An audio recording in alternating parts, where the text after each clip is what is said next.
All right, good afternoon. Welcome to The Zone. Today we are talking about Manchester United versus Chelsea, the 2-1 victory. I'm going to flip this one on its head because we like to keep it real on The Zone channel. We like to keep it honest. I don't know, genuinely do not know why everyone's so excited about this victory. This isn't me going against the pack because it's cool or it gets views. This channel gets no views. I don't have an opinion on the wider scheme of Manchester United. It's just my own channel where I post some stuff up. I just genuinely don't believe we played well, and I don't believe it was a good performance, and I actually believe that match was the prime example as to everything wrong with Manchester United. That's where I believe I'm an honest Manchester United fan, and they're missing, so I'm trying to put my voice out there.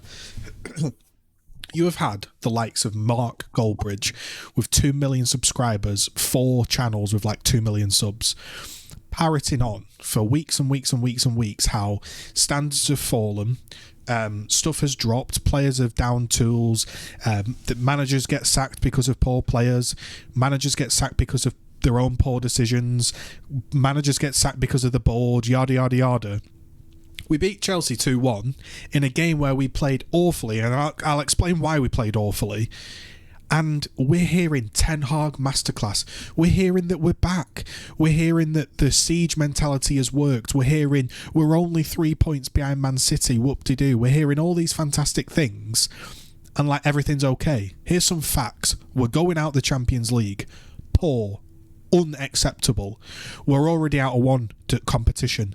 We'll probably be going out the FA Cup soon. We are 6th position in the league. Can you imagine when Sir Alex retired? We're out the Champions League in the groups. We're already out of the first competition, and we're in 6th place come Christmas. Would people be cheering? No. People would be saying, what the hell is going on? The standards have dropped to the absolute floor, and if you want to be a top club, you've got to act like a top club from top to bottom. How on earth Mark Goldbridge can say we played well yesterday, I have no idea. He was saying the press was brilliant. He was saying that Anthony was brilliant. Bruno was an immense player. What a captain. There was all this stuff going on. And I'm like, am I watching the same game? Here's honestly how I saw the game. Feel free to tell me I'm wrong or right. I saw a team that can't create clear-cut chances for the striker, and if you want to win big tournaments, you want to win big prizes, you've got to be good at creating clear-cut chances, not just random scuff shots. You've got to be consistently dominating the ball, pressing, making runs in behind, making these cutesy runs that eventually a team can't handle, and eventually they crumble and they concede. Like Man City used to do. You knew you were going to concede. They would just pen you in and eventually you would lose. Here are the stats, right? And here's how I think about the game. Number 1, we're winning because 2 of Scott McTominay's goals. Without him, I don't think we'd have had a hope in hell of scoring.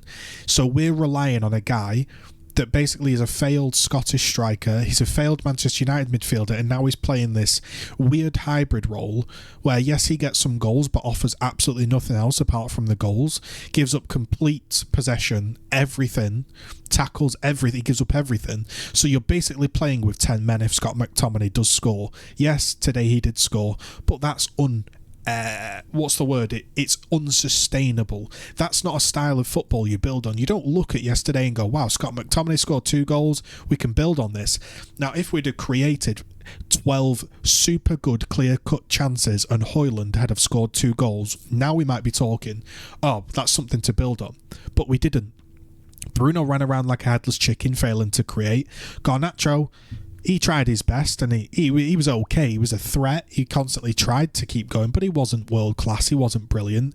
Anthony on the right hand side, let's be honest, every single time he just chopped in, he did okay. He kind of shut down their side, but yeah, we're not really Manchester United if we're just playing a player just because he might do a bit of defensive work. You may as well stick on Wan-Bissaka and Dalot on that side if that's what you want to do. Here's what we had. 9 shots on target.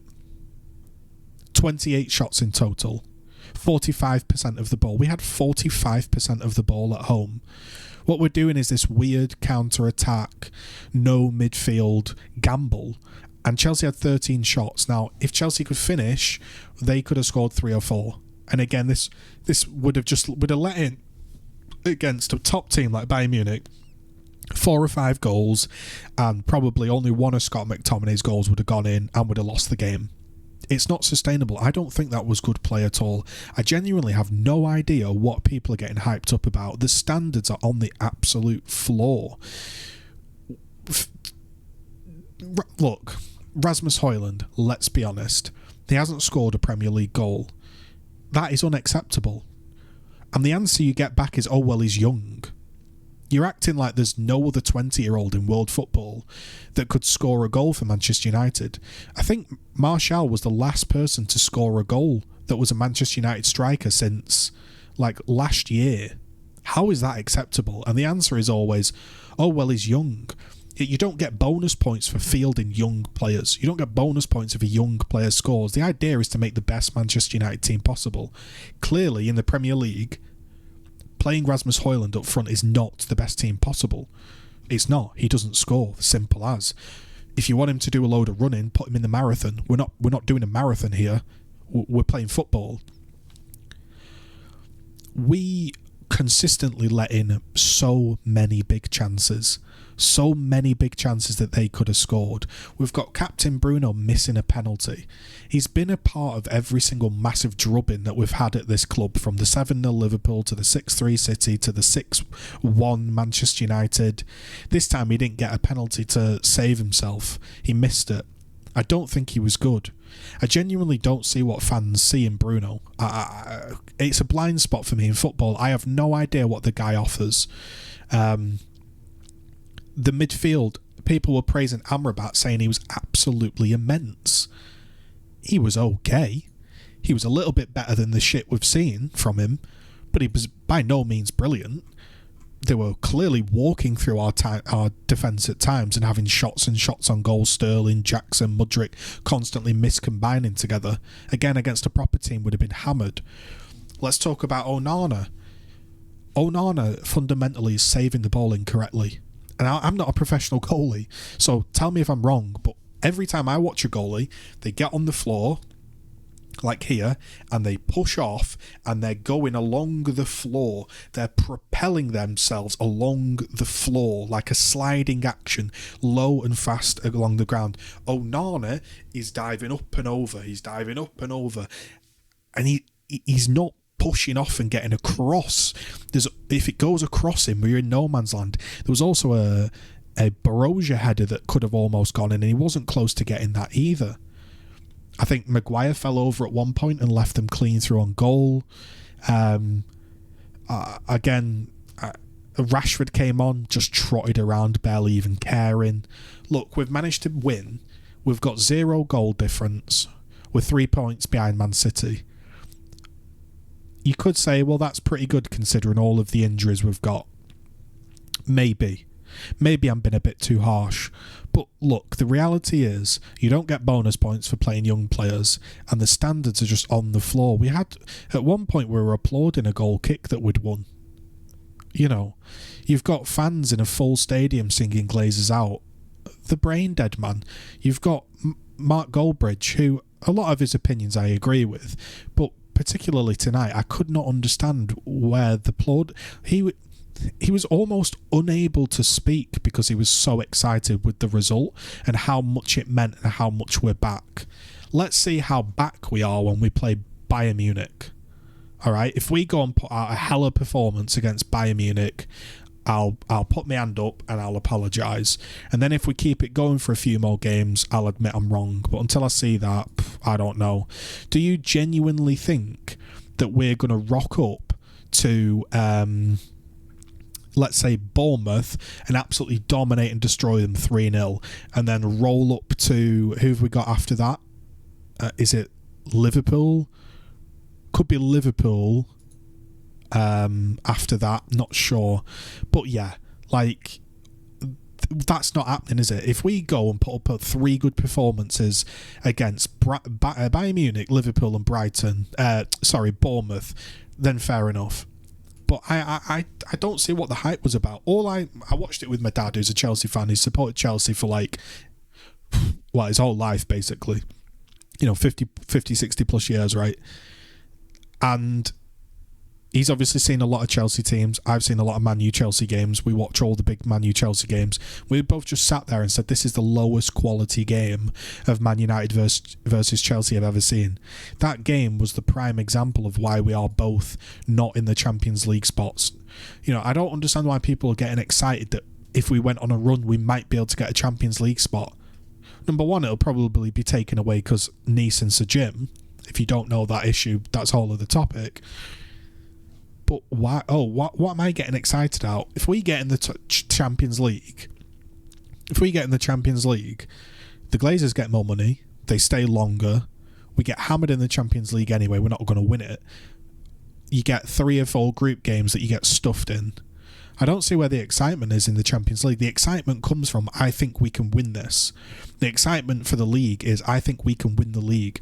Swimming around in 6th, swimming around in the group stages of the Champions League is nothing to be proud of. You know, Manchester United used to be 1 or 2 points away from winning the league 7 times in a row. We used to do trebles. We used to have Ryan Giggs, Ronaldo, Roy Keane. We used to have Carrick. We've gone from Carrick as a defensive midfielder, arguably the most underrated British player of all time, mate, I swear to God. How that guy didn't play for England all the time. He was unreal, completely wasted.